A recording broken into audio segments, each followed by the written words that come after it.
Hey all, hope everybody's doing good. Not as well as you, Sean, with your palm tree in the back there. Perpetually on the beach, John. That's just where I'm staying. Hey, whatever it takes.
Can I just do a mic check?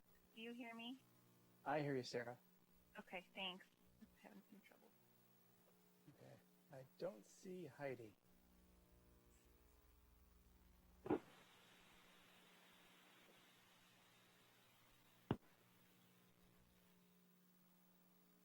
So we'll give her another minute. And Paul, there we go.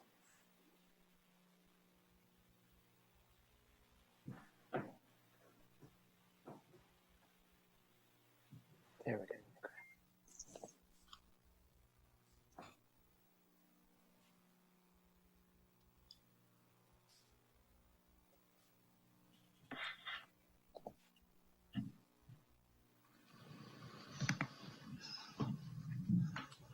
And I have 6. Pardon? All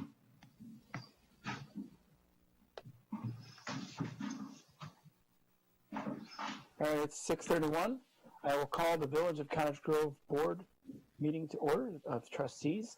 It is Monday, May 18th, and this is being held as a Zoom meeting, and we'll start with roll call. Lisa, you want to? Allen, Present. Lindbergh, Present. Murphy, Here. Ratcliffe, Here. Valencia, Present. Vandervelde, Here. Williams. Here. All right. All right. Thank you, Lisa. So this is, again, a Zoom meeting. The information that is being captured on the Zoom is being recorded along with the chats. If people want to get connected to the Zoom meeting, they can do so through the link on the top of the agenda that's posted out there, or they can do audio as well if they choose to. We will try to make sure that the technology works, and staff will help us out there as well. So with that, I will get started with, we have a quorum and the agenda was properly posted. We'll start with the Pledge of Allegiance. So find a flag, please.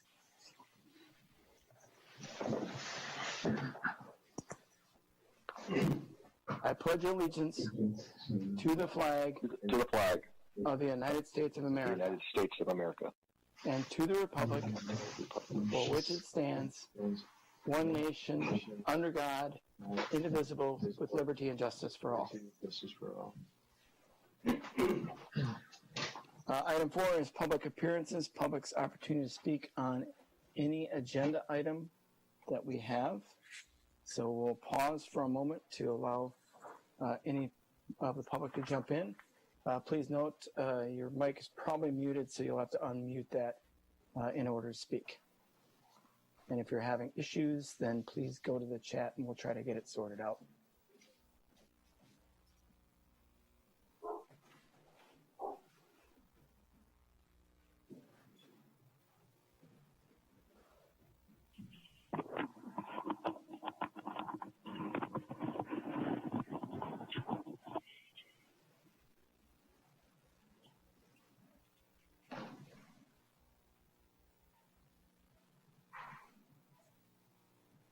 All right.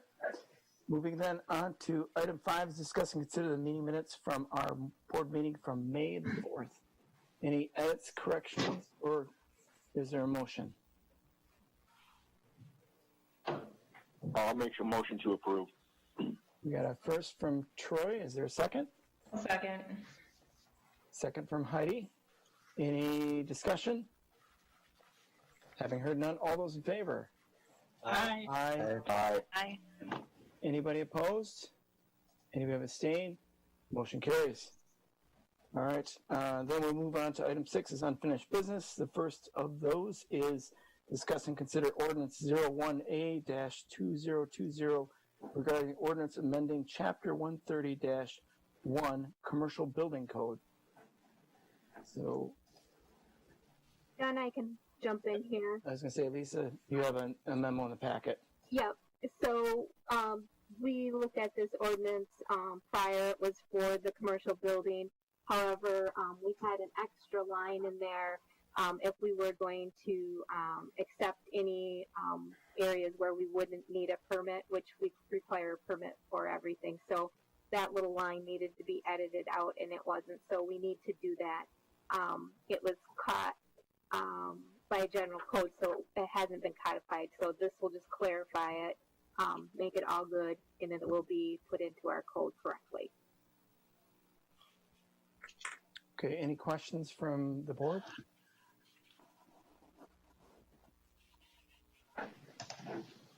So Sarah, I'll make a motion to amend chapter 130-1 commercial building code per the memo in the packet. All right, is there a Second. second? Oh, okay, we got a second from Jeff. Any further discussion or questions? Yeah, I was wondering on the memo in the packet, then staff recommends approval of ordinance 01-2020 and 01A 2020. So are we approving both, or just as the motion stated, or as the motion stated, does it cover it?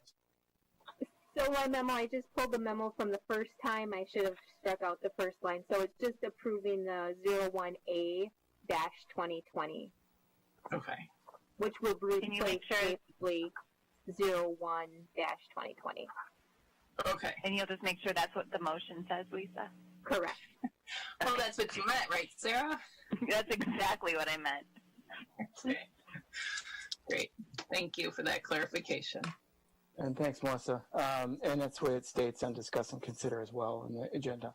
So, all right, any other discussion? Having heard none, all those in favor? Aye. Aye. Aye. Anybody opposed? Anybody abstain? Motion carries. Item B then is discuss and consider committee application. This is the form that was in your packet, and this is in regards to citizens that are interested in participating in various committees that the village has. We do have a few openings, as I noted last meeting, and this is again to be perhaps available to the public to fill out if there is an interest, and then they can check the various committees that they might be interested in. Any comments or discussion about that? And we would post this, I think, on the website is what we talked about again last meeting. I like it. I think it's straightforward. And I would suggest, why don't we try using it for the openings that we have right now? There were 3, right, John? Police? I can't remember the 3, but maybe we could try it out. Yeah, there's one for finance and personnel, 2 in public relations, at least one in zoning board of appeals, assuming we don't have an alternate, and then 1 in utility commission. So we've got a few spots to be filled. Mm-hmm. Is this something that we could put on Facebook, like have this as a link and then indicate that we have openings in those committees too, and on the website? I like that idea. Yeah, that's what Lisa and I talked about when this came out. So, and Great. as again suggested by the board when we talked about it last meeting. Okay. I'll move to approve the committee application. I'll second. All right, motion and second then. Any further discussion? Having heard none, all those in favor? Aye. Aye. Anybody opposed? Anybody abstain? Motion carries. Third item on unfinished business is discuss and consider the vaping ordinance. And again, there is information in the packet. Larry and the crew at Stanford went through this, what Heidi put together, and did a little bit of editing, but for the most part, it's what we saw last meeting. Any comments, Larry, you want to make on this? You're still on mute, I think. But I'm on video for the first time. I figured out how to make that Great work. to see you. I'll see if Rick has anything to add to that before I jump in. I see he's on here. The only thing I would say is this basically mirrors what state law is, except that it includes vaping devices or electronic delivery systems. So the language is basically state statute, but then we added that it also applies to vaping. So it would prohibit vaping in any sort of area where smoking is now prohibited, as well as village parks and buildings and vehicles. So it's just including vaping within the state statute prohibition. We did find, Rick found some really good ways to narrow down just the scope of the language in what was provided to us while still accomplishing the same thing. So as he said, I want to make sure everyone understands this is only a little more than one page, and it's substantially shorter than what was provided to us, but everything that was provided to us is here. And that we were just able to condense that into this. So I want to make sure there aren't any questions or concerns about the way we did this. And then if they're not, Heidi's talking. Yep. She's on mute though. I was on mute, and my computer warned me that I was on mute. So thank you for taking my kind of bigger scope and narrowing it down. So I appreciate that, making it a nice, neat, new ordinance that'll hopefully curb youth vaping. So thank you. You're welcome. And then I'd make one more comment, and Rick mentioned this. He actually drafted the memo, the cover memo. We tend to try to move away from the kinds of purpose statements that were included in the ordinances that you saw from other communities that were part of what you brought together. They're not necessary, and they sometimes create opportunity for someone to start picking apart or challenging, especially a municipal prosecution under a statute. And so we feel it's best to be as clean and simple as possible, and not, have someone in municipal court someday, let's say, challenging their vaping violation based on the findings the village board made about safety and whatnot. And so we tend to not put anything in that could be argued to be an element that someone could use to overcome a prosecution, so that we can keep it clean and simple. That's interesting, because a lot of them did have that, so I appreciate your guidance on that. And there's a lot of that you'll see in state law. You'll see a lot of that in ordinances that were, for other communities, they just insist we write them that way, and it's a preference thing. But you'll see a real shift nationally, both at the local and state levels, away from that kind of language, because it only causes problems for the enforcement side. It doesn't cause any problems for the prosecuted side. So, All right. Any other comments from the board members or questions?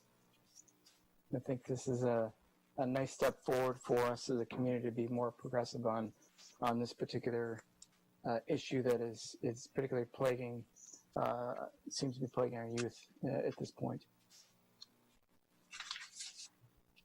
I'll make a motion to approve the vaping ordinance. Okay. Second. All right. We have a second, I think, by the Yep, Sarah. Sarah. There was another one in there, but I think you beat them out. So first and second, then, any other discussion? Having heard none, all those in favor? Aye. Aye. Anybody opposed? Anybody abstain? Motion carries. All right.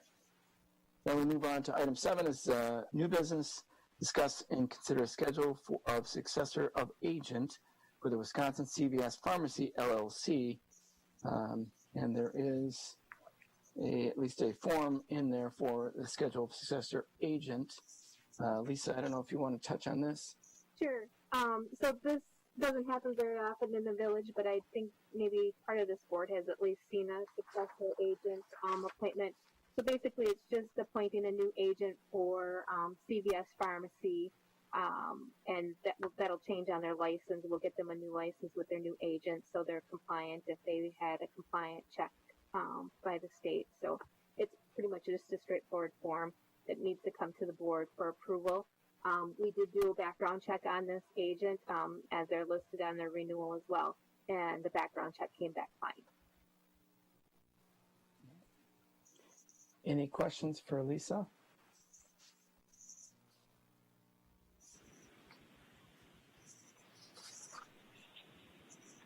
I'll make a motion to approve the schedule of successor of agent for Wisconsin CVS Pharmacy LLC.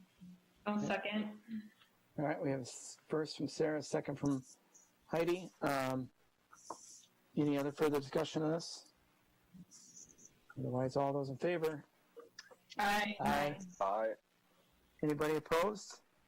Anybody abstain? Motion carries. Super. All right, so then we move on to reports from village board and commissions and committees, starting with Public Works and Properties. JJ, you want to walk through what we covered on? Absolutely. There's basically two big items. Well, first, we did have an update on the lighting improvements. They were made just before Safer at Home went into effect. So at some point, I look forward to showing you all our new high-efficient lights at the Municipal Services Building and inside Village Hall. The next thing was I had a memo in the packet requesting using some of the funds we used to buy road salt. We are not going to be buying any more in 2020, given that our shed's overflowing at the moment. So I requested to use a few $1,000s there to get a working camera at the compost drop-off site to try and maybe address some of the issues with illegal dumping we see there. And then the other big item was you have a memo in your packet and a task order from MSA on this. Briefly, essentially when we were going for the TAP grant for the glacial drumlin path to make the connection from the trailhead through the village, we didn't anticipate needing any real estate acquisition. Now that MSA has gotten into design, we realize we don't need acquisition necessarily. Well, we need real estate work for what were called temporary limited easements to do work on private property, essentially on Clark Street to matching driveways. There won't be any actual permanent real estate acquisition. So since this grant already, or is already planned, this project's already planned to maximize the grant amount, we don't need to enter this agreement with DOT, MSA, and the village as we have the other ones. This one can just be with the village and MSA, and that's the contract you see in your packet. And I can let Kevin speak more eloquently on that if there's any questions. I can answer any questions if there is. I guess the one thing I'd mention is I was talking with JJ, and I believe in the past when the village did a municipal project on County N, I think MSA worked with them there, and they just went through and got some construction easements for some properties where you had to do some TLEs where we're matching back into driveways and stuff.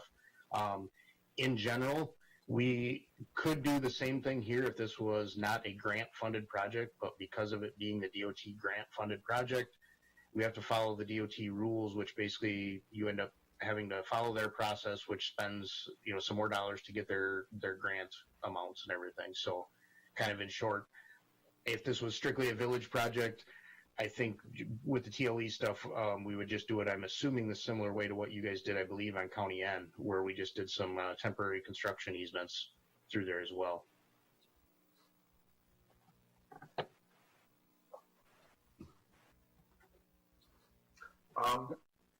Yeah, if there's no questions on that. I just have a quick question. So to confirm that these are dollars that we didn't anticipate having to spend because we didn't think we were going to have to do real estate work. Do I have that right? Well, I'm not entirely sure, but when Kevin and I were talking about what we had in the financial management plan, it does look like, and correct me if I'm wrong, Kevin, but it looks like where we're coming in with the grant fund dollars and then what the village had in the plan last fall, that we're probably still fine even with this amount, or really close to what we had anticipated the village portion being at that point anyway. So again, I think it was more of a high-level guess at the cost at that point without getting into design. We didn't quite know, and Mike and I had talked about it, but not to the level where they were out and looking at the right of way and actually, taking measurements and realizing we would do this. Okay. Any other questions? Again, the bike path is really exciting. Certainly redoing Clark Street, and it's beat up pretty bad. It needs some improvements as well. So all that's going to be combined in this effort. And we also talked about having a secondary portion of it for the remainder of Clark Street that's not covered under the DOT grant application for part of I think it's Grove Street, and then the remainder of Clark Street beyond where we're going to loop in the bike path. So it's a fairly significant project. It's right now we're planning on having it in 2021, and this corresponds to what hopefully the county will be doing on their end of this bike path, connecting it to Madison. So lots to come on that, but this is as we discussed in the Public Works Committee, we have to start getting these things moving along because of the DOT application. So for the grant. So that's why we're kind of moving ahead with this. Hey, John. Yeah. Is the bike path going to need to meet at any point here? The bike path committee? Yeah, sorry, Melissa. Yes, they will. In fact, I talked to JJ about this, and we talked a little bit about it at Public Works. We need to bring the ad hoc bike path committee up to speed on what's going on right now, and then certainly if we need any additional advice from that subcommittee or that ad hoc committee, then we do need that. So the discussion was to get everybody together sometime in June, depending on availability of schedules and stuff. Great, thank you. Mm-hmm. I'll make the motion to approve the task order contract with MSA for the work related to the Glacial Drumlin Bike Path project. All right. We have a first from Sarah. Is there a second?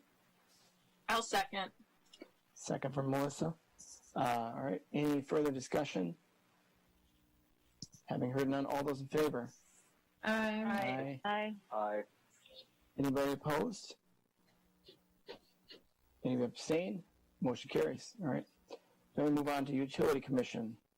Heidi, do you want to handle this, or you want to throw this one to JJ? Can I go back to Public Works for just a second, though? Sure. On the camera for the compost site, so if we were to contract out for brush pickup at some point in the future, would they pick up compost too, or will that be kind of an ongoing issue at the compost site? I think that'll be an ongoing issue at the compost site. I didn't even get hard numbers from them, but when I was talking with contractors last year about the proposal you guys saw for brush collection, compost collection would be a significant cost. They didn't even seem to have much interest in doing that. So our site will remain open. Yeah, we're just trying to change some bad behavior we've seen there over the years. Okay. All right. Good to know. Thank you. We need to get a leaf pickup truck, and then maybe we can address some of the composting issues at the site, right, JJ? Absolutely. I'll have all kinds of fun proposals and memos for you here in the coming months. All right. Thanks. All right. And then on to Utility Commission. Yep, Utility Commission. So we met last week on Wednesday, and we talked about kind of two main things. Hydrite is monitoring some underground water migration of some chlorinated VOCs from before it was Hydrite. And so they asked us if they could install some groundwater extraction monitoring wells to make sure they're dealing with that in an appropriate way. So they'll also be coming to Parks this week to ask for permission on that because it's at Houston Park. And so then we'll have results from their monitoring and what they'll be doing to mitigate any issues that they come across in that.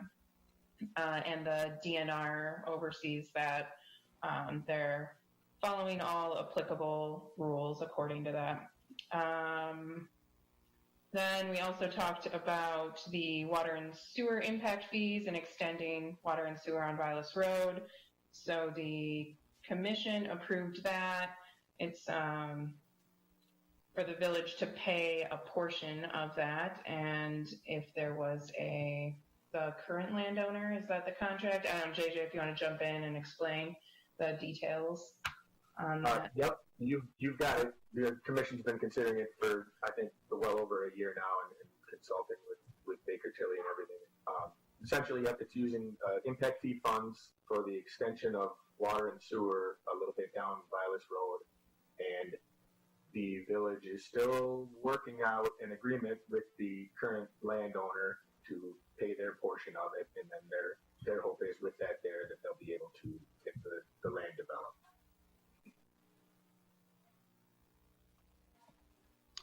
So yeah, the commission approved our portion, and then our next meeting is June 10th at 5 p.m. All right. Thanks, Heidi and JJ. I just one little tidbit to add in there, John, if you don't mind. The condition was, or the approval was conditioned on getting the agreement finalized by the end of this week, and we should be able to make that happen. So all is moving forward, but it's not totally final until the agreement's signed. But yeah, because the bid was only good for a certain period of time. yeah, the bid is good through Sunday. So we just have a personal deadline to get it complete by Friday. Mm-hmm. Okay, great. Yep. Thanks. All right. Moving on then, next was the Plan Commission. I'll give a quick overview and then I'll let Melissa jump in if I've missed anything.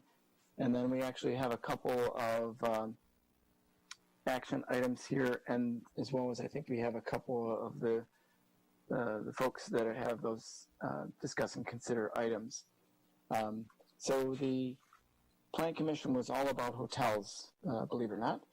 We had a public hearing in regards to the Houston Hotel Group for a general development plan for the Atwell Suites at 4672 County Highway TT, which the Commission approved. Then we had the Badger Hotel Group, which is moving is a little bit further ahead.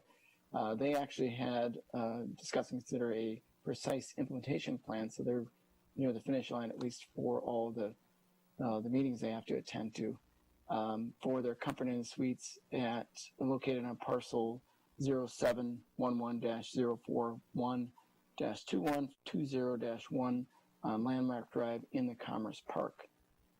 Then we had a presentation by Moving Out with no action to be taken, just in regards to future potential development of one of their facilities in North Lawn Estates, First Edition, along Highway N or Main Street. And then again, we talked about our potential zoning ordinance amendments. Aaron went through a further iteration of that, and we're getting close to really having that one buttoned up for us. Melissa, did I miss anything? Nope, you hit it all. Good job. All right, thank you. All right, then the first thing then is the Houston Hotel Group. I don't know if anybody's on for them on our Zoom meeting. Yeah, this is Troy Hoekstra. I'm here. For certainly Melissa and I heard Troy's presentation and everything at Plan Commission, but if the board has any questions, since Troy has joined us for Troy regarding the Houston Hotel Group for an Atwell Suite development on County Highway TT, which is right across the interstate there on a parcel of land there right next to the Park and Ride. Troy, Sarah, go ahead. Oh, go ahead. No, I just had a question. Okay, please. I was just wondering if it sounds like there's going to be a bar and food service. Is that something that's open to the public or just people who are renting rooms for the evening? I wouldn't say we would not allow the public, but it's really not that type of a focus. It's kind of a small plate, quick grab. You know, you've arrived on your flight, you're hungry before you go to your room, a couple drinks. The bar area is not an all night till, I don't know what the bar close times are there, but it's typically closed down by 10 p.m. Okay, thanks.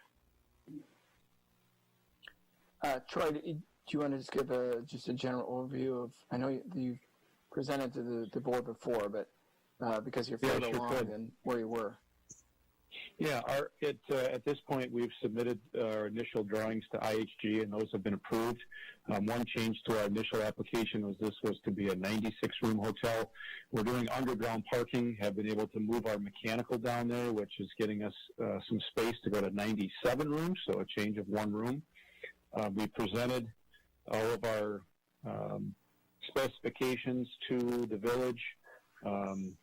Through our architect, DJR, we have representatives from that group on the call and on the video as well as Mike Calkins, who's our civil engineer. And in the planning meeting, I'm just going to take my glasses off to read my notes here. We were asked to respond to some of the cul-de-sac radiuses and making sure that we had enough radius for fire and so forth. There was some question about parking relative to it being 26 feet versus 24, so I believe we were actually exceeding what we needed to do. And then we were asked to provide what our maximum employee per shift number would be, which is 12. And based on my notes, I saw our group have significant interaction with members from the village to address that during the week. If we haven't addressed that, we'd sure like to know and to confirm, again, our members of our team are here. It would be our hope to navigate all the approvals and necessary financing of the project and try to be in the ground in some form by August, early September, and we would expect this to be about a 14-month project maximum. Okay, with that overview, any questions for Troy or the team that's on the call? All right, so we have a discuss and consider on this.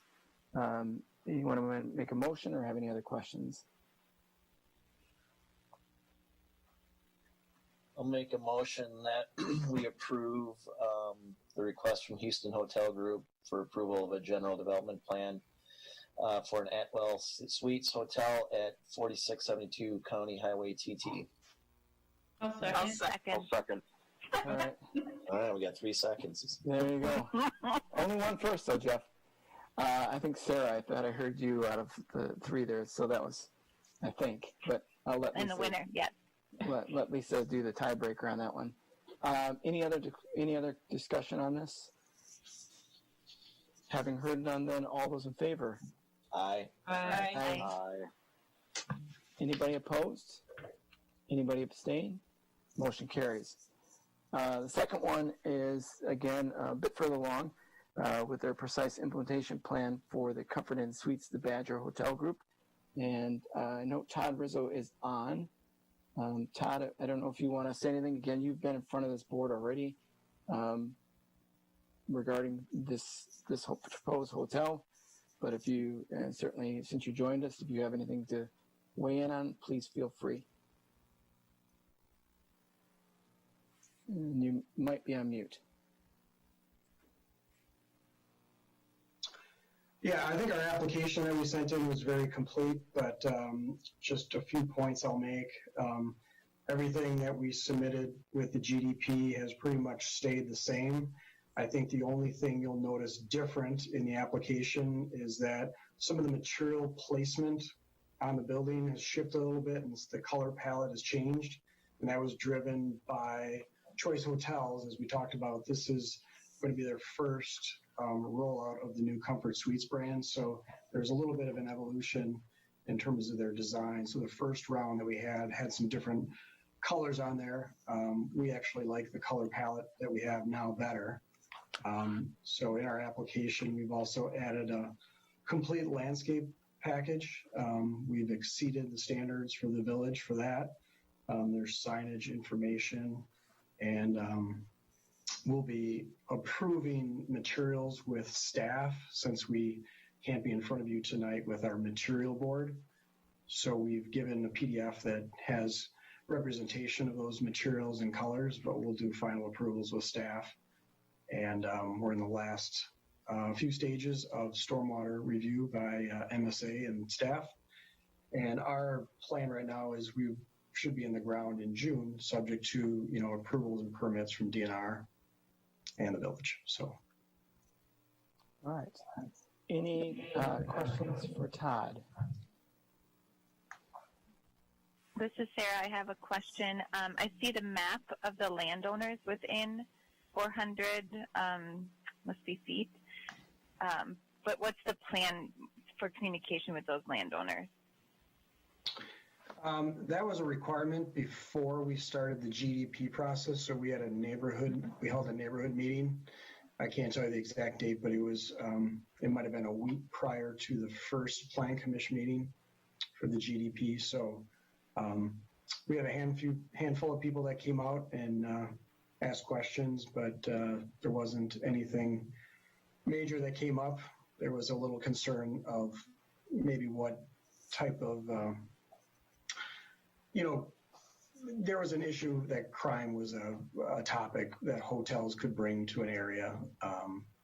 But I think we addressed that. So nothing new needs to happen. There wasn't that part of any new communication? There was also a public hearing held at the GDP level. So those people were sorry, what is that? As well. Aaron, you might want to repeat it. You broke up a little bit. Sorry about that. Those same people within that 400 radius were also invited to the public hearing at the GDP approval a couple months ago.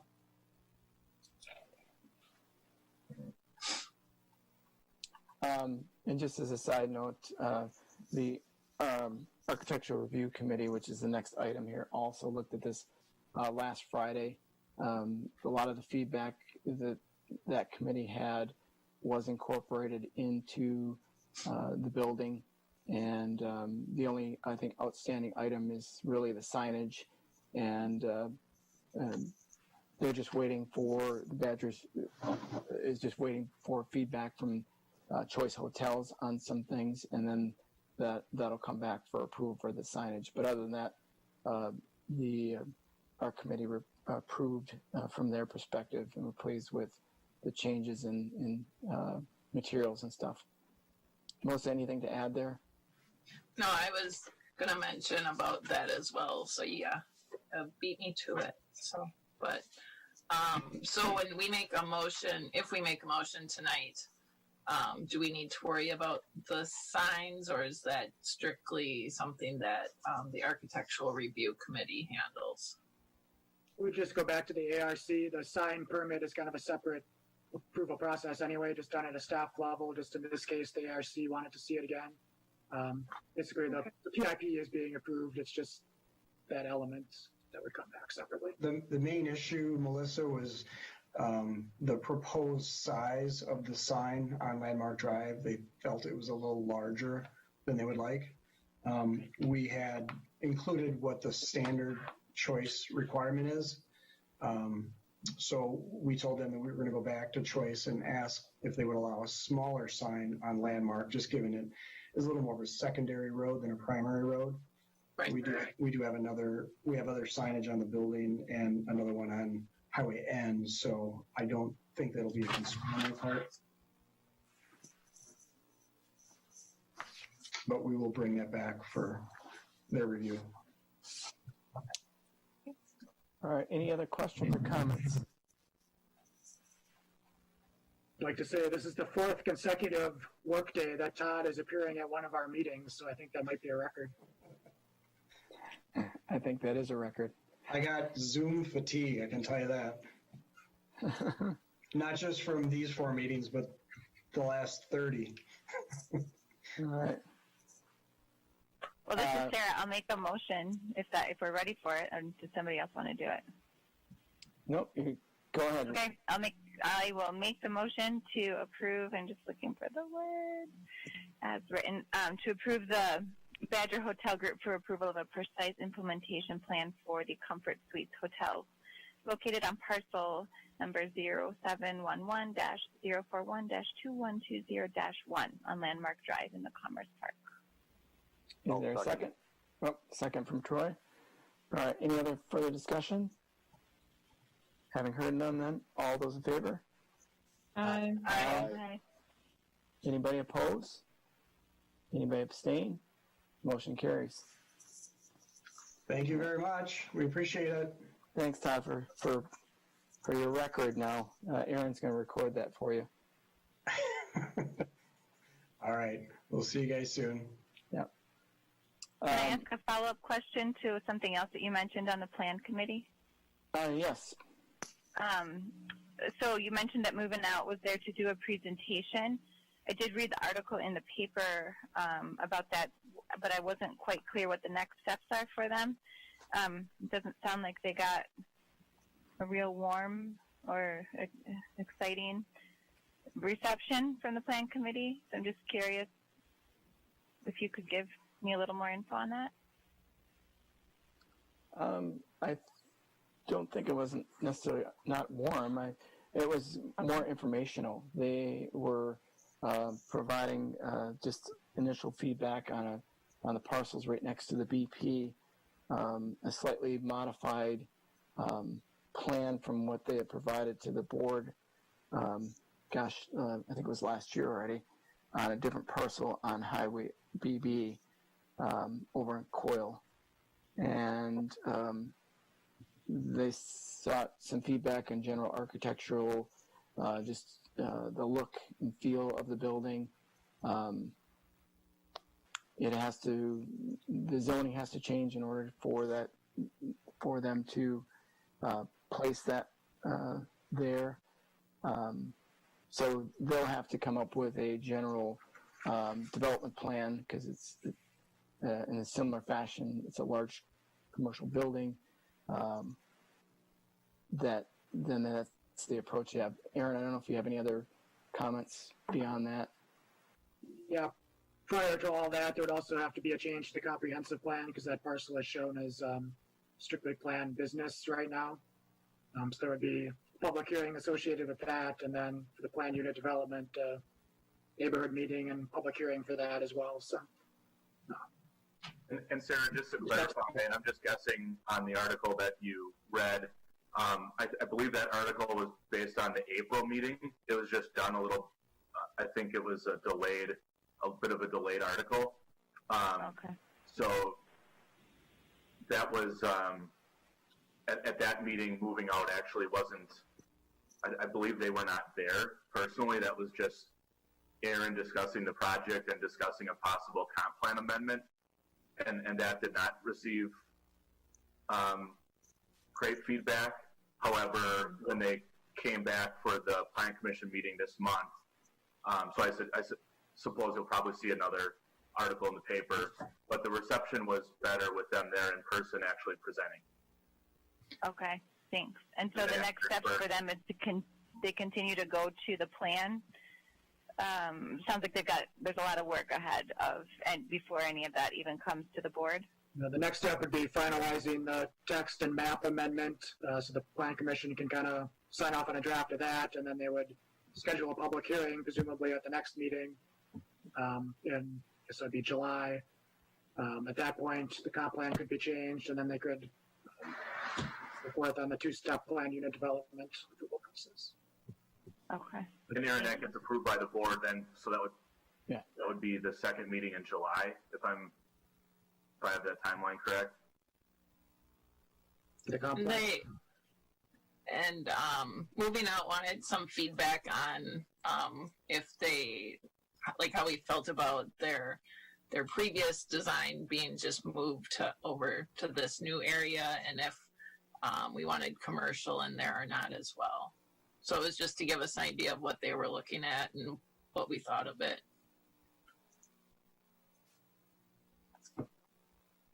Thanks. All right. Then we will move on. The Ad hoc Architectural Review Committee, I kind of skipped and threw that into the Planning Commission, but it was appropriate. So we're gonna, unless anybody has any questions about that, we'll move right to reports from village officers.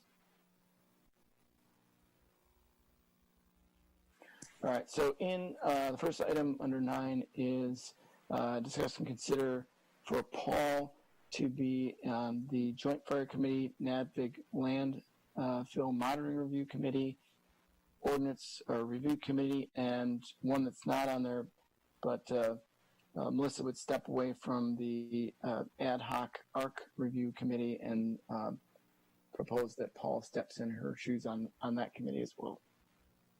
So that's what's up for consideration for the board. I'll make a motion to approve Paul being on those 4 committees. All right. All right, second. Thank you, Jeff. Any further questions or discussion? Having heard then all those in favor? Aye. Aye. Aye. Anybody opposed? Anybody abstain? Motion carries. Thank you. Paul, you're... Paul. Yeah. All right, there you go. Now you got some more work to do. Thanks. Next item is a report from Stafford. Larry or Rick? Well, we have, I'm looking forward to doing a review with everyone somewhere down the road. Matt and I have been talking recently about sort of the whirlwind that has been the first few months of our representation, and we've really gotten a lot done. And actually, Deb and I were working on something today, and I said, I feel like we're kind of to the point where I might go a day sometime next month without getting a call or dealing with something related to the village. We've really worked through a lot of backed up work. And I just wanted to let everyone know that we're available to answer any questions, just generally about how we're doing. We look forward to a review of our sort of billing, let's say at half a year, to see what we're doing with respect to the budget and how we're meeting everyone's expectations. But there's been a pretty surprising amount of things we've all worked together to accomplish over the last few months. It's been a lot of fun, and so far so good. All right. Anything from Rick, or Larry stole his thunder? He unmuted himself, so he must have something. Okay. Larry was comprehensive as always. All right. Well, a lot of good stuff in there too, Larry. Not just backlog. There's a lot of good new things come along through for the village as well. So we'll move then on to COVID-19 update, and we'll start with Matt. Yes, thanks, John. Staff is looking forward to next week is the anticipated kind of gradual Dane County likely relaxing some of the guidelines next week, starting Tuesday.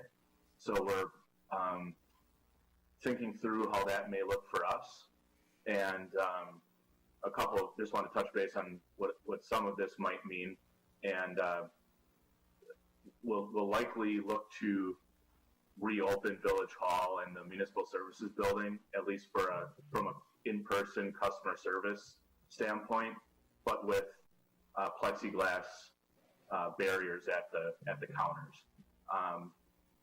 It's a little bit easier to do at the Municipal Services Building. Of course, the police already have the barrier.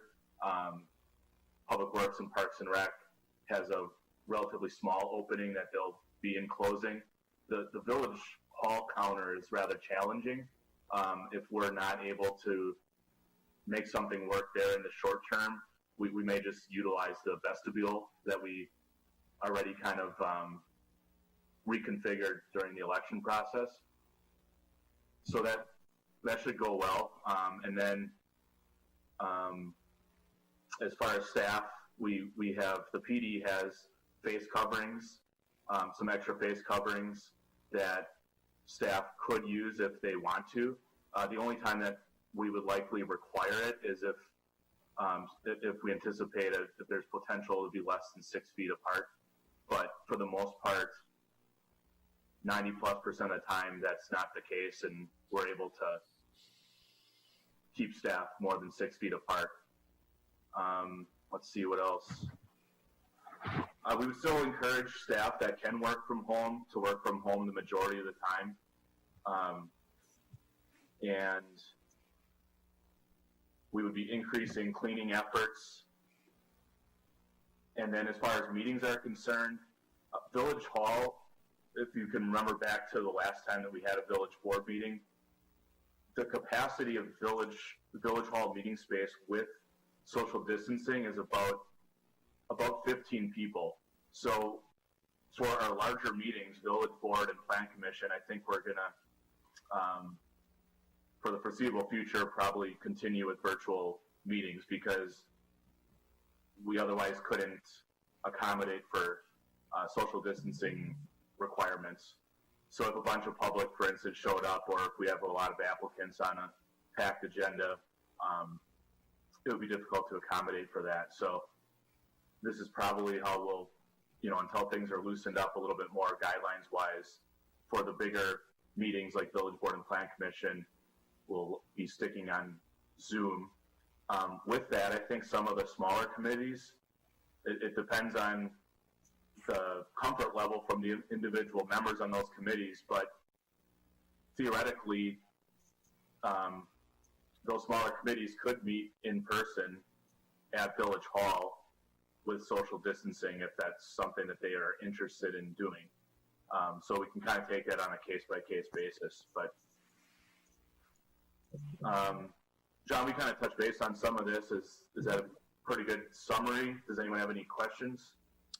I guess the only comment I'd make on that, Matt, is the whole strategy is to slow progression and ensuring that everyone is safe, whether they're volunteering, or whether they're there to pay a bill, or they're one of our staff members, is kind of the mentality we're thinking, at least at this point.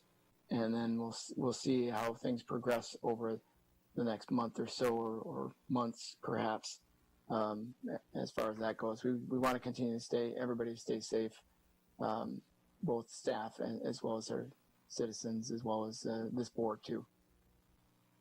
Can I jump in there, John, just for a minute? Absolutely, Ray. So I've been kind of monitoring what other communities are doing, and so far in Dane County, it all seems to be pretty similar to what Matt just laid out.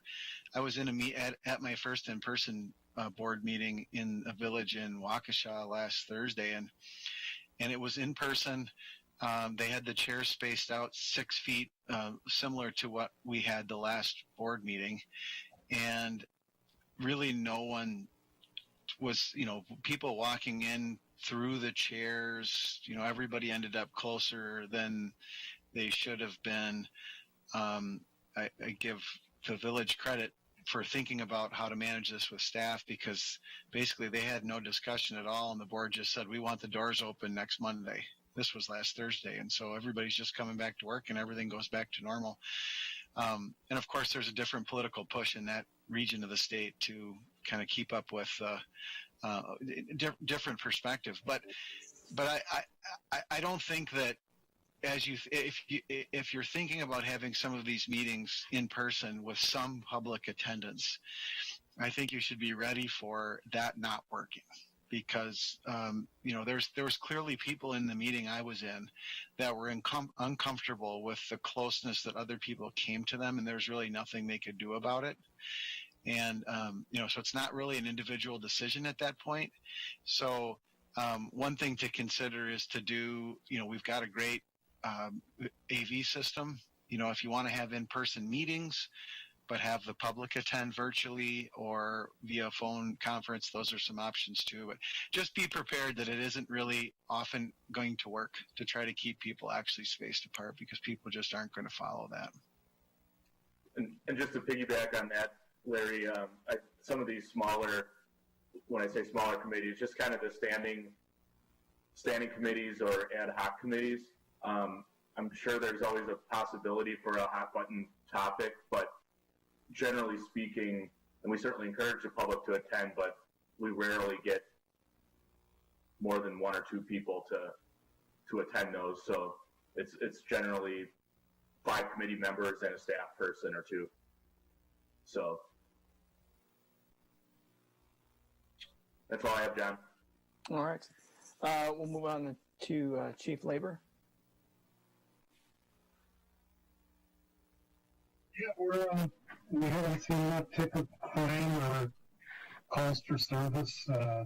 It's been fairly normal activity for the village. We're still distancing ourselves as far as on calls and medical calls and trying to make sure nobody gets infected. And so far, we've done pretty well. We don't have anybody that has it or has any close family members that have had issues. So we're doing well, and for the most part, the community's been very good about not having large gatherings. We haven't had any house parties where we had to go break things up or anything along those lines. So it's been very encouraging, and we're looking forward to maybe relaxing some of the restrictions and getting people back to normal. All right. Thanks, Dan. We'll move on to Lieutenant Wagner then. Yeah, not too much to add. I know Mr. Giese kind of had mentioned it, that Dane County at about 4 o'clock this afternoon came out with their structured plan of reopening Dane County. It's called Forward Dane. As of right now, that order will go into effect tomorrow morning at 8 a.m., which we would be in the prepare for safe reopening phase. So the phase before phase 1. And that's just basically getting everything ready. The way that they're planning on doing it is it's going to be, each phase is going to be done in 14-day increments, which is basically one COVID-19 incubation period to see if there's a spike or if they need to maintain that phase for more days or more weeks to control the spread of the COVID-19. I talked to Mr. Giese today, and I think we're going to discuss it more as a staff later on this week on, as he had already mentioned, what the village is going to do here going forward. But as of right now, we're going to stay business as usual, since the order doesn't technically state or Dane County wide lift until the 26th. And that's all I got. All right, thanks, Matt. I have a quick question, either Lieutenant Wagner or anybody else. Do we have any place in the community that people can go to get a mask? To get a map? Mask. Oh, a mask. Or a mask. Which brings me, I was going to mention something else. Thanks, Sarah, for racking my brain. There isn't anything right now where it's just set up where people can stop in and pick up a mask. It's kind of on their own.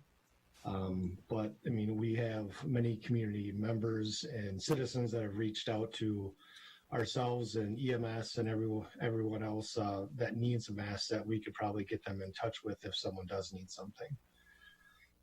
Which brought me to the other point that I was going to discuss, is that we do have an all testing facility now. As I mentioned in the last meeting, the Alliant Energy Center was basically being taken over for a testing site. And that testing site is open for anyone and everyone. You do not have to be symptomatic. You do not have to have had contact with anyone with COVID-19. Anyone can show up and get that test, and they're asking people to come in and get that test. The more people that they can get tested, the better the data will be, and the better that they can get the numbers out to all the communities so we can finally put an end to this. One question that always came up is, do you need any documentation when you go to this site? And the answer is no. You don't need any proof of residency. You don't need any proof of citizen status. All you got to do is just be willing to wait in the line for a short period of time to get tested. That's a drive-through site, right? Correct. Are they testing for the presence of the virus then, or antibodies for having had it before? They're not testing for the antibodies at the drive-through site. They're only testing if the individual is positive or negative. The only thing that you have to give them is your name and in a way that they can contact you with your test results. And the test results have been coming back within 24 to 48 hours. And through Quartz, if anyone has, I know a lot of our staff has Quartz or UW insurance. They are doing antibody testing. I think it started last week or this week, and those results come in 1 to 3 days. I'm going Wednesday. So I made an appointment today. Bro, positive. I have to wait until June 4th. So that's all the information I have, unless anyone's got any questions for me.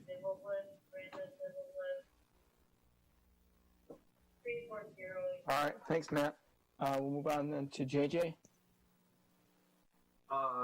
Nothing really new from us. Guys are still staggered start and stop times and maintaining distance, avoiding the public.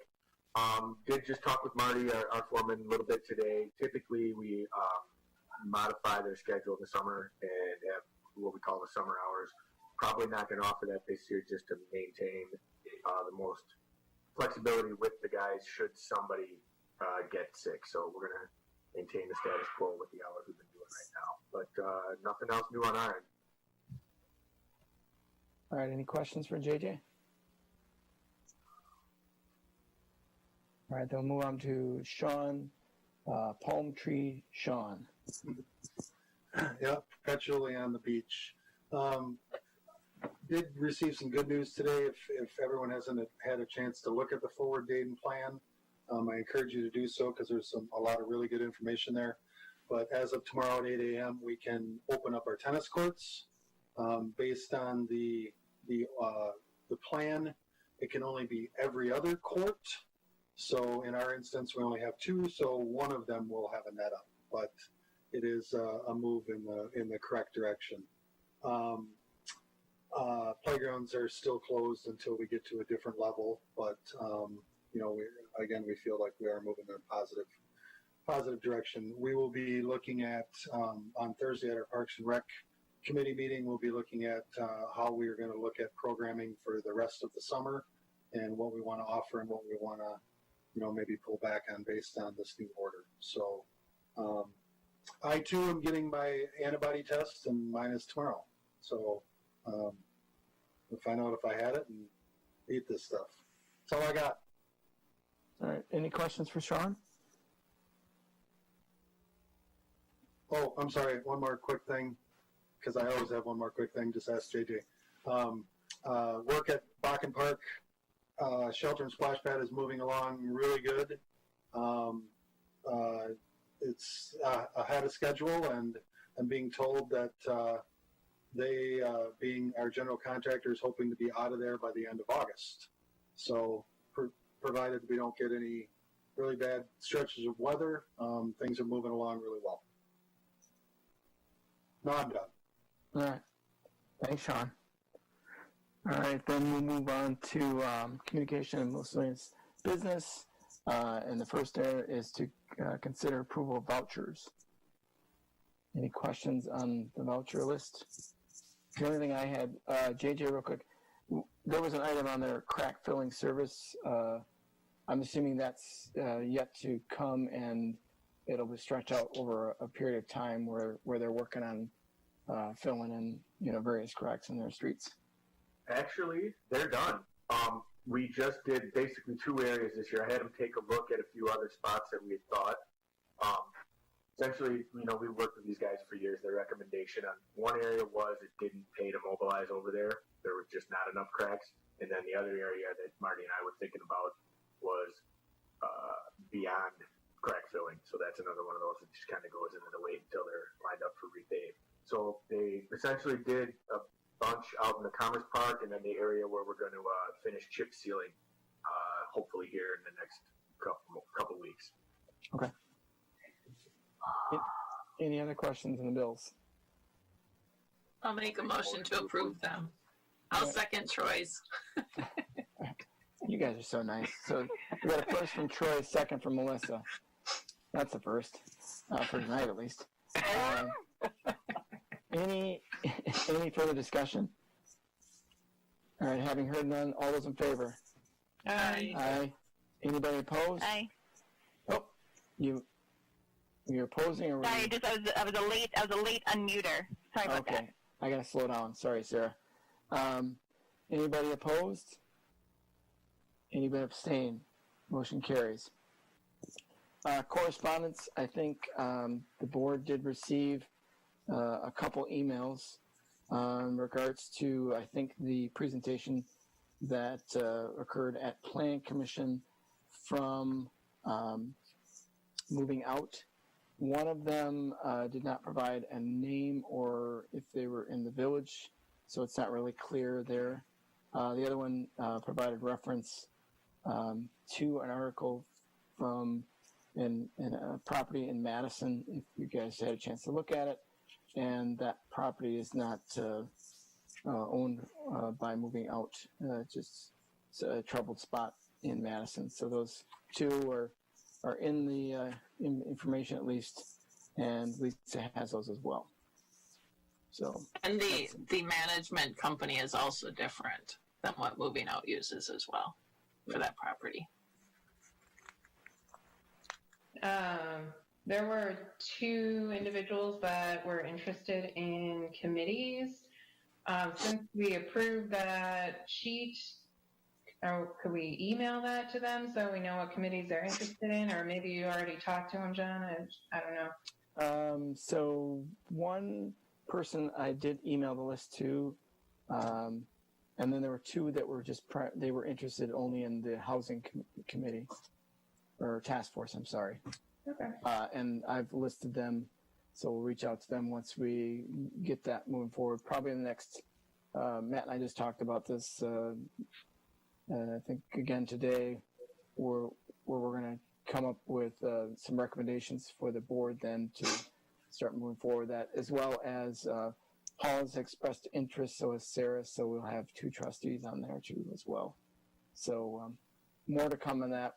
That's going to be a larger group of folks, and we'll probably look at summertime getting that group together, and they have certainly we'll have about a year to get the report and everything done for the board, and so that they'll have a bit of work ahead of them. So those willing to sign up, it's wonderful, and again, we'll be reaching out to a number of other ones that kind of fit with other housing task force as well. And certainly, again, we'll have that one on the list posted out there, Facebook and our website. So. Sounds good. All right. Upcoming community events. I don't know if anybody has. I think we're going to have the virtual Hot to Trot, I think, is coming up in June. I do know that. Don't know of others, though. I just wanted to do a quick shout out on this to the Lions Club and the Parks Department and the Chamber for getting the Christmas in the Grove tree coordinated in front of the Piggly Wiggly. So I know Sean got the tree ordered, Lions Club paid for and planted it, and the chamber will have a permanent tree for Christmas in the Grove. So thank you all. Yes, that was an interesting tree planting. Finding a bed of gravel packed down about 2 feet down. So that was apparently that's all across that area, but nothing that pickaxe wouldn't fix. We knew that was there, John. We just thought you guys needed a little extra challenge. Oh, yeah. It was a first for us, that's for sure, for the Lions, that crew. And we did mask up and everything. So I did learn that President Williams knows how to use a pickaxe really well. Yeah. It was a little comical for a second there. Anyway, but thank you, Heidi, for that.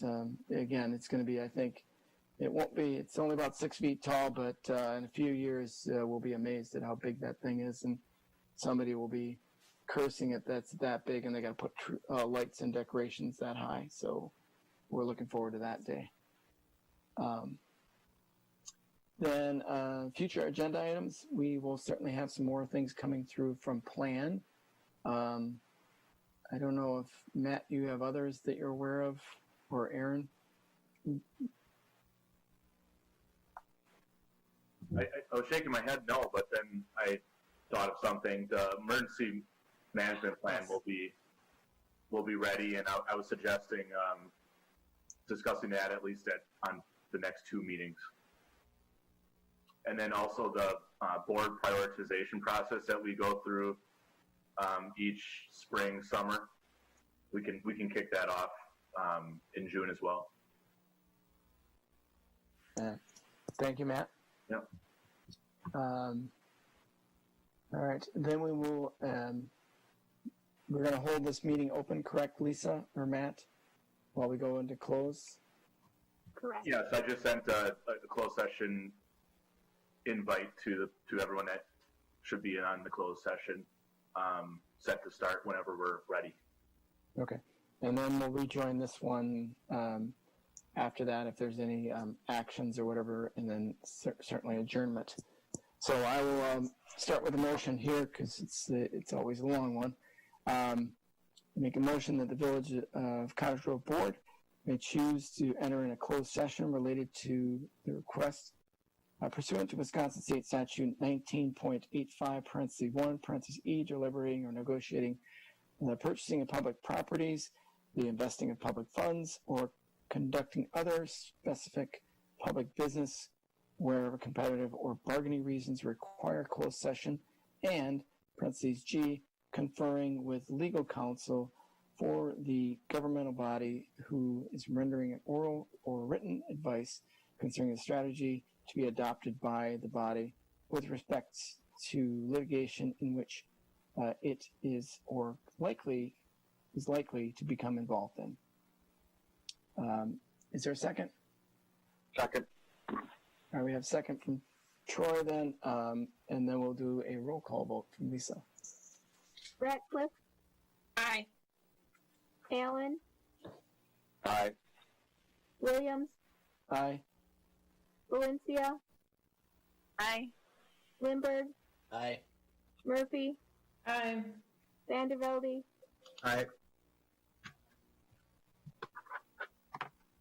All right, we are in closed session. Let's move to that.